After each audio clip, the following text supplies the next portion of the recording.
devais retenir de cet atelier sur les bâtiments énergie positive à la fois l'urgence climatique, et on nous l'a démontré aujourd'hui à travers la fonte des glaciers et puis les impacts que ça peut avoir sur les massifs de haute montagne, mais également les solutions technologiques et architecturales qui se développent dans nos territoires, et en particulier aidées à la fois par les technologies innovantes, mais également par l'implication des usagers, des habitants, et des démarches on va dire, d'avant-garde qui nous permettent d'espérer de nouvelles avancées en termes d'architecture.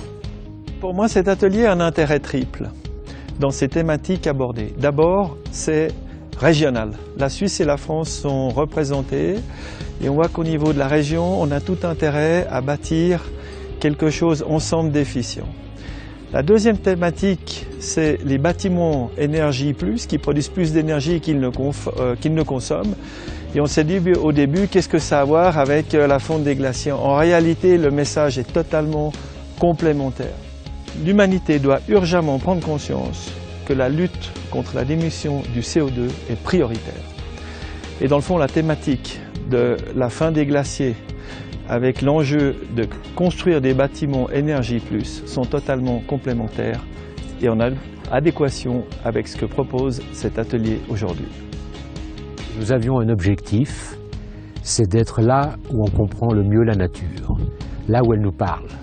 En se trouvant à Chamonix, au cœur des Alpes, entouré de glaciers, on pouvait constater quelle était leur évolution, l'effet du réchauffement climatique, et recevoir dans ce décor extraordinaire, et en plus de ça avec une chance qui est fantastique, recevoir le message de climatologues qui nous montrent comment les glaciers évoluent, comment la Terre change, comment le fonctionnement terrestre dans ce milieu alpin change.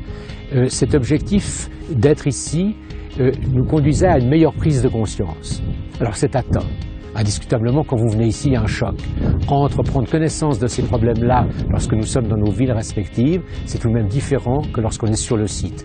Le site nous émerveille et nous inquiète à la fois. Il nous émerveille dans sa dimension, dans sa beauté, et il nous inquiète lorsqu'on voit qu'il est menacé précisément par des changements climatiques dont on ne prend pas toujours en compte véritablement les dangers qu'il véhicule.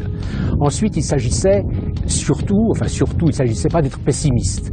Il s'agit de porter un message qui montre que le genre humain est capable d'être créatif, d'être innovant et d'apporter des réponses aux difficultés auxquelles nous sommes confrontés aujourd'hui.